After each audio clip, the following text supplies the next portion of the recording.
सिर्फ आईआईटी और एनआईटीज नहीं है बेटा, और भी बहुत सारे अच्छे कॉलेजेस आपको मिल सकते हैं। हाँ, लेकिन इसमें बेहतरीन बात क्या है कि इसमें नेगेटिव मार्किंग नहीं है। तो किस पे ज्यादा फोकस करें ताकि हमारा मार्क्स ज्यादा से ज्यादा आ पाए? तो वो बच्चे जो क्लास 12 पे ज्यादा फोकस करके उनका कहीं ना कहीं इन एग्जाम्स में अच्छा मार्क्स आता हुआ दिखता है, क्योंकि सबका सपना कहीं ना कहीं यही होता है कि वो अच्छे से अच्छे पैकेजेस को एक्वायर कर सके, अच्छे कंपनी में जा सके और बहुत सारी चीजें सीख सके, और हो सकता है कि स्टार्टअप तैयार कर ले।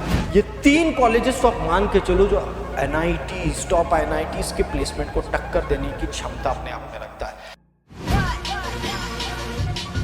हेलो माय डियर स्टूडेंट्स, कैसे हो? आई होप आप सभी स्वस्थ होंगे, मस्त होंगे और जबरदस्त होंगे। इस चैनल पे केमिस्ट्री की तो पढ़ाई चल ही रही है, लेकिन साथ ही साथ आपको मैं इंपॉर्टेंट एग्जामिनेशन के बारे में बता रहा हूँ, ताकि आपके दिमाग से ये बात ना निकल जाए कि सिर्फ आईआईटी और एनआईटीज नहीं है बेटा, और भी बहुत सारे अच्छे कॉलेजेस आपको मिल सकते हैं। हाँ, एम आपकी आईआईटी होनी चाहिए, एम आपकी एनआईटी होनी चाहिए, लेकिन अगर कोई और भी अच्छा कॉलेजेस आपको मिल रहा है अच्छे ब्रांच के साथ, अच्छे लोकेशन पर, तो आप उसको भी ऑप्ट कर सकते हैं। जिसमें से एक बहुत बेहतरीन एग्जाम है, वो है KCET, Karnataka common entrance test.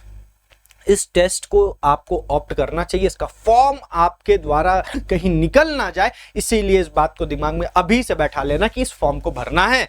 अब सवाल आता है कि ये आखिरकार केईए क्या है? कि कर्नाटका कॉमन एंट्रेंस टेस्ट केईए द्वारा कंडक्ट किया जाता है, कर्नाटका एग्जाम अथॉरिटी के द्वारा। इसका मेन मकसद क्या है? इसका मेन मकसद है कि जो बच्चे क्लास 12वीं पास कर रहे हैं और उन्हें आगे चल के इंजीनियरिंग फील्ड में जाना है, या फार्मेसी के फील्ड में जाना है, या एग्रीकल्चर के फील्ड में जाना है, या वेटनरी डॉक्टर के फील्ड में जाना है, या आर्किटेक्चर या बीएससी या फार्मेसी में जाना है, जिससे फार्मास्यूटिकल कंपनीज में आप जॉब कर सकते हैं, तो ऐसे कोर्सेज को आप ऑप्ट कर सकते हैं वाया केसीईटी। तो अब बात आती है कि सर वेटनरी कर सकते हैं क्या, एमबीबीएस भी कर सकते हैं क्या? जवाब है नहीं। हाँ, नर्सिंग कर सकते हो, लेकिन एमबीबीएस नहीं कर सकते। एमबीबीएस के लिए तो भैया आपको नीट का एग्जाम निकालना पड़ेगा, तभी जाके कर्नाटक के टॉप मेडिकल कॉलेजेस में आपकी एडमिशंस हो सकते हैं। तो नीट इज कंपलसरी, याद रखिएगा, केसीईटी के द्वारा एमबीबीएस आप नहीं कर सकते। अब सवाल आता है कि सर आखिरकार इसका एग्जाम पैटर्न क्या होने वाला है? इसका एग्जाम पैटर्न जो होता है बेटा, ऑफलाइन मोड में ये होता है, पेन और पेपर बेस्ड होता है। इसका जो ड्यूरेशन होता है पेपर का 80 मिनट पर पेपर। पर पेपर कहने का मतलब आप 3 सब्जेक्ट ऑप्ट करेंगे, या तो फिजिक्स केमिस्ट्री मैथ ऑप्ट करेंगे, या तो फिजिक्स केमिस्ट्री बायो ऑप्ट करेंगे। फिजिक्स के लिए भी आपको 80 मिनट दिया जाएगा, केमिस्ट्री के लिए भी 80 मिनट दिया जाएगा। अगर आपने मैथ ऑप्ट किया तो मैथ के लिए 80 मिनट मिलेगा, या फिर बायोलॉजी के लिए 80 मिनट मिलेगा। सवाल है सर कितने सवाल पूछे जाएंगे उस 80 मिनट में? तो 80 मिनट में आपसे 60 सवाल पूछे जाएंगे। 60 क्वेश्चन पर सब्जेक्ट आपके पेपर में देखने को मिलेगा, जहां पर मैं बता दूं हर एक क्वेश्चन का जो मार्किंग है वो +1 है बेटा। मतलब टोटल मार्क्स 180 का होने वाला है ये पेपर, 60 जिसमें हर एक क्वेश्चन के लिए आपको +1 तो मिलेगा, लेकिन इसमें बेहतरीन बात क्या है कि इसमें नेगेटिव मार्किंग नहीं है। तो आप पूरे तरीके से पेपर को अटेम्प्ट जरूर करिएगा। कि कहीं ना कहीं आपको, आप भले तुक्का लगा रहे हो, कुछ भी कर रहे हो, लेकिन वहां पर आपको पूरा पेपर अटेम्प्ट करना, दिमाग में ये लेके नहीं चलना है कि यहां नेगेटिव मार्किंग है। Is it clear? तो ये तो बात हो गई सर एग्जाम पैटर्न क्या है। सवाल आता है कि सर क्वेश्चन का पैटर्न क्या होता है? इसमें क्लास 11th से ज्यादा पूछा जाता है या 12th से ज्यादा पूछा जाता है? किस पे ज्यादा फोकस करें ताकि हमारा मार्क्स ज्यादा से ज्यादा आ पाए? तो इसमें मैं आपको बता दूं, अगर आप देख रहे हो 2025 का अगर पेपर का बात करें तो 42 क्वेश्चंस जो है वो आपके क्लास 12 से पूछे गए। ये मैं अभी पहले फिजिक्स का कर रहा हूं, फिर केमिस्ट्री का दिखाऊंगा, फिर मैथ्स का भी दिखाऊंगा। तो यहां पर आप 2025 में देखेंगे 42 क्वेश्चन है, 2024 में 46 क्वेश्चन। वहीं अगर आप देखेंगे 11th के पोर्शन से 18 सवाल आए, 11th के पोर्शन से 14 सवाल आए, 2023 में 45 क्वेश्चन क्लास 12 से है, क्लास 11th में 15, 2022 में 50 सवाल आपके 12 से थे और 10 सवाल 11 से थे। 2021 में 43 क्वेश्चन क्लास 12 से थे और 11 से 17 क्वेश्चन थे। वहीं 2020 में 41 क्वेश्चन आपके क्लास 12 से थे और 19 क्वेश्चन क्लास 11 से आए हुए थे। बेटा यहां बड़ा इंपॉर्टेंट पॉइंट है कि क्लास 12 पे ज्यादा फोकस किया जा रहा है। तो आप अभी जब क्लास 12 का बोर्ड एग्जाम देंगे, कहीं ना कहीं आपका क्लास 12 काफी अच्छे से प्रिपेयर होता है, तो वो बच्चे जो क्लास 12 पे ज्यादा फोकस करके उनका कहीं ना कहीं इन एग्जाम्स में अच्छा मार्क्स आता हुआ दिखता है। बेटा आप बात सिर्फ फिजिक्स की नहीं हो रही, बात केमिस्ट्री की भी उठा के देख लीजिए। मैं पास्ट 5-6 साल के पेपर को देख करके आपको ये एनालिसिस दे रहा हूं। क्लास 11 से हमेशा सवाल कम पूछे गए हैं, यही नहीं मैथ्स में भी देख लो बेटा यही होने वाला है, बायो में भी यही पैटर्न चलेगा।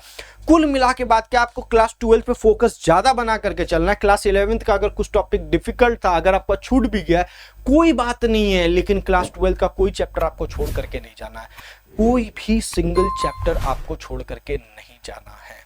अब आप इसका सिलेबस को आप डाउनलोड कर सकते हैं, आप या तो जाके साइट पर डाउनलोड कर लीजिए या तो मैं कमेंट बॉक्स में सिलेबस को पिन कर दूंगा, आप वहां पर जाकर के डाउनलोड कर लीजिएगा और सिलेबस के अकॉर्डिंग प्रिपेयर करिएगा। लेकिन मैं फिर से बोल रहा हूं क्लास 12 पे आपका फोकस ज्यादा होना चाहिए। अब सवाल ये आता है ना सर कि अब मान लीजिए मैंने एग्जाम दे दिया तो इन कर्नाटका स्टेट में कौन कौन से ऐसे बेस्ट कॉलेजेस हैं जिसमें हम एडमिशन ले सकते हैं और काफ़ी अच्छे पैकेजेस उठा सकते हैं, क्योंकि सबका सपना कहीं ना कहीं यही होता है कि वो अच्छे से अच्छे पैकेजेस को एक्वायर कर सके, अच्छे कंपनी में जा सके और बहुत सारी चीज़ें सीख सके और हो सकता है कि एक स्टार्टअप तैयार कर ले। मैं आपको बता दूं इंडिया में आज बहुत सारे स्टार्टअप्स का जो रीजन कह सकते हो, जगह कह सकते हो जहां पर ओरिजिनेट हो रहे हो, वो बैंगलोर एक वन ऑफ द सिटीज में से एक है। और अगर आप वहां से अगर आप इंजीनियरिंग कर रहे हो तो आपको जो इन्वायरमेंट मिलेगा, आपका जो दिमाग खुलेगा, आपका जो दिमाग सोचने का जो प्रवृत्ति बनेगा जबरदस्त बनने वाला बेटा। कौन कौन से ऐसे कॉलेजेस है तो आरवी कॉलेज ऑफ इंजीनियरिंग ये one of the best colleges में से है बैंगलोर का। उसी की तरह बीएमएस कॉलेज ऑफ इंजीनियरिंग है बैंगलोर का।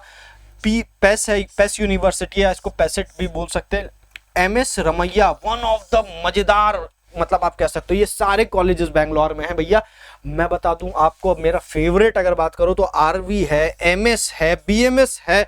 ये 3 कॉलेजेस तो आप मान के चलो जो एनआईटी टॉप एनआईटीज के प्लेसमेंट को टक्कर देने की क्षमता अपने आप में रखता है। तो आप ये बात ध्यान रख लो, इस इंजीनियरिंग एंट्रेंस टेस्ट को हल्के में मत आंकना बेटा, नहीं तो आपका बहुत ही भारी नुकसान हो सकता है। ठीक है आपका है मकसद आईआईटीज एनआईटीज में जाने का, लेकिन फॉर्म भरने में कुछ नहीं जाता। फॉर्म जरूर भरिएगा, एग्जाम जरूर दीजिएगा, क्योंकि तैयारी आप उन्हीं सिलेबस का कर रहे हो, उन्हीं सब्जेक्ट का कर रहे हैं, जरूर दीजिए। आपको डेफिनेटली अगर कुछ अच्छे अपॉर्चुनिटीज मिलते हैं तो उसको ग्रैब कर लेना चाहिए। चलिए ये बात हो गई केसीईटी की और इसी के साथ मैं अपने बातों को समाप्त करूंगा। लेकिन अगर मैं कट ऑफ का थोड़ा सा बात कर लूं ताकि एक आइडिया मिल जाए आपको कि आरवी कॉलेजेस में किस कट ऑफ में एडमिशन हो रहा, तो सीएससी के लिए 150 से 250 नंबर के आसपास में आपको लाना पड़ेगा। ईसीई के लिए 600 to 900, मैकेनिकल के लिए 2500 to 3500। ये रैंक्स है जो आपको एक्वायर करना पड़ेगा।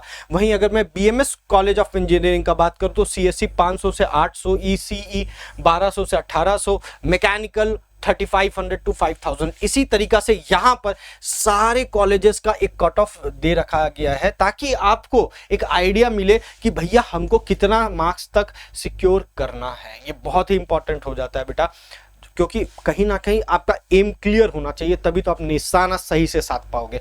तो आई होप आपको हर एक जानकारी यहाँ पर मिल गया होगा केसीईटी का। अगर आपको वीडियो पसंद आया ना बेटा तो जरूर इसको शेयर करिए, एक इंपॉर्टेंट इन्फॉर्मेशन है अपने दोस्तों के बीच में, एक अवेयरनेस है other than IITs and NITs वाले ऑप्शंस में।